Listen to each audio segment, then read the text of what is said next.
My name's Ramy Youssef, and I feel the inevitability of God coming into our lives about being Conan O'Brien's friend. I feel like I've wanted to meet you for such a long time. This is the only correct answer anyone's ever given. Right? Yeah, that is the correct answer. God made this happen. He really did. I mean, the way we came in and hugged you, and I was like, I'm such a fan. We haven't met, and then we meet with this hug. Is very exciting. I know. You walked in the room. I went to shake your hand. You said, I've got hand sanitizer. So we ended up hugging, and then I refused to let go of you. Well, yeah, and the hand sanitizer thing was just for the hug. Right. Yeah, I was like, let me have a wet hand so that we... And then I noticed you had sanitized your back, which was weird. Your back was all... Oh. It was wet and smelled of alcohol. Yeah, but I wanted to be clean for you.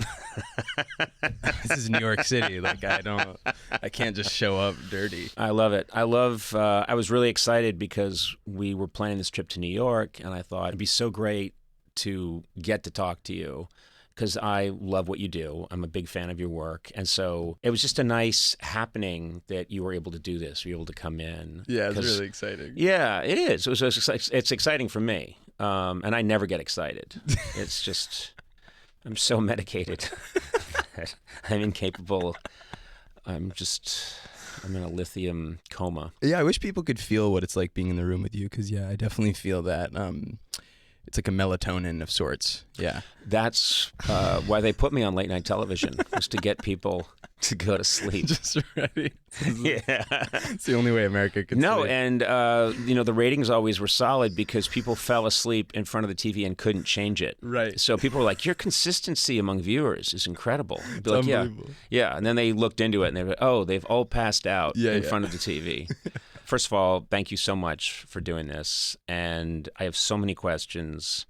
I'm just going to start with, I love your show. I really do. I love your show, and I love the combination of the humor is so sharp and it's so well written. It's so beautifully cast. Thank you. I mean, really, everybody is so solid on the show. I mean, it's an incredible cast. It's really crazy. I mean, and it's cool too because I think a lot of the roles are written for everyone who's there. And I think there's this thing that I don't think people understand with TV is that you have very little time to rehearse. Mm-hmm. Like a lot of the times you're meeting people at the table read or you're meeting people the day of or whatever it is. We have this really cool thing with our cast where so many of us have kind of known each other from different parts of life for many years. And I think you could feel it on screen. I think that was something immediately when we shot even our pilot or the first season, there was this immediate chemistry and everyone was like, it's the writing, and it is on a level, I think, but I also think there's just this, we know each other and there's this deep comfort, so we get to play. Your friends on the show are people you've known for a while, the guys you hang out with in the diner. Yeah, I mean, like Mo and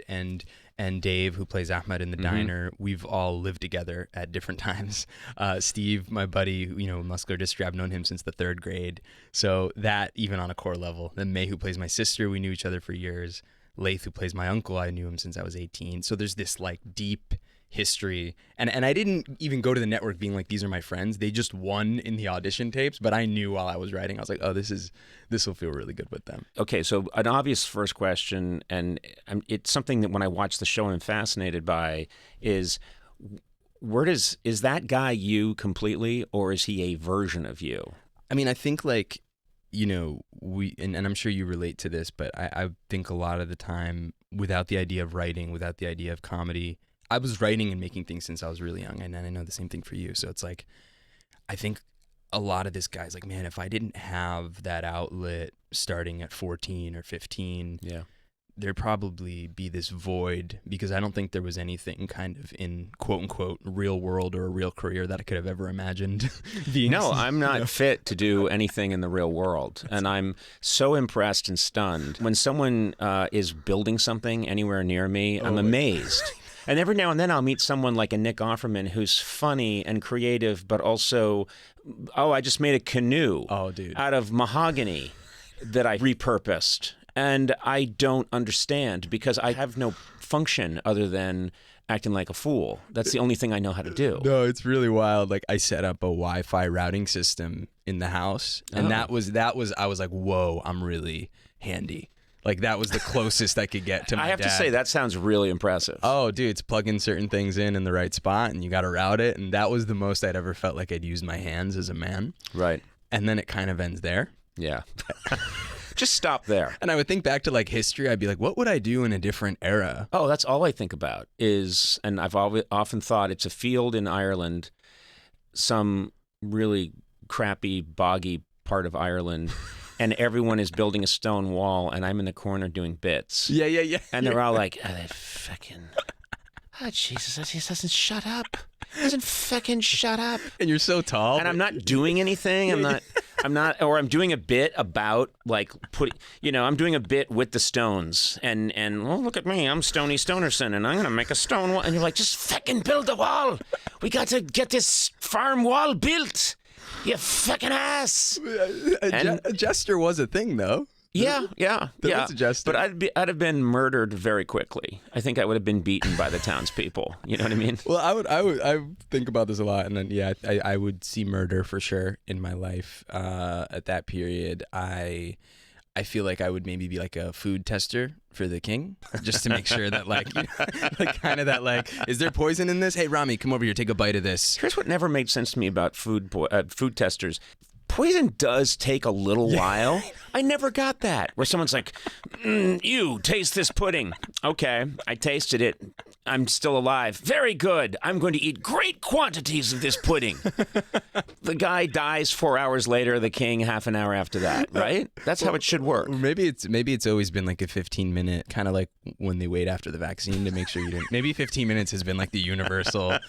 It's like now with Pfizer or whatever, but it's like even since then, it's like we'll know in 15 minutes. Yeah, nothing is that. Everything is 15 minutes. Everything's 15 minutes. Nothing's that slow release. Wow. It's like 15 minutes on fire. Eat the pudding. This is good to know. Yeah.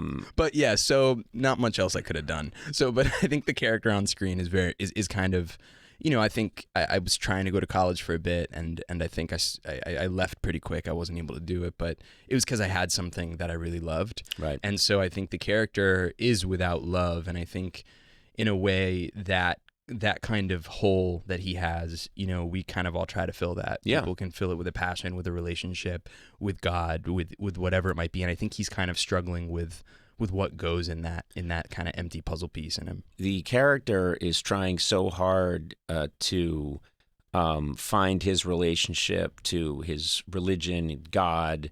And is that you? Is that something that's your struggle as well? Yeah. Or your journey? In a different way, probably. I mean, I think that like for him, the answer feels incredibly elusive. I think for me in my life, I've found, ways that I relate. I've found teachers I really gravitate towards. I've found, the meditative nature of prayer. All those things have genuinely made my life better. But I think I like the idea of conceiving this character by someone that's caught in the industry of religion, caught in the cultural wars of religion, caught in all those things that make religion pretty shitty, which is kind of how it is right now. And so I think that there are totally, glitches where people kind of get a good slice of it. I think I kind of wanted to show him really in the crosshairs of all the reasons why this doesn't work right now. Yeah. And it doesn't.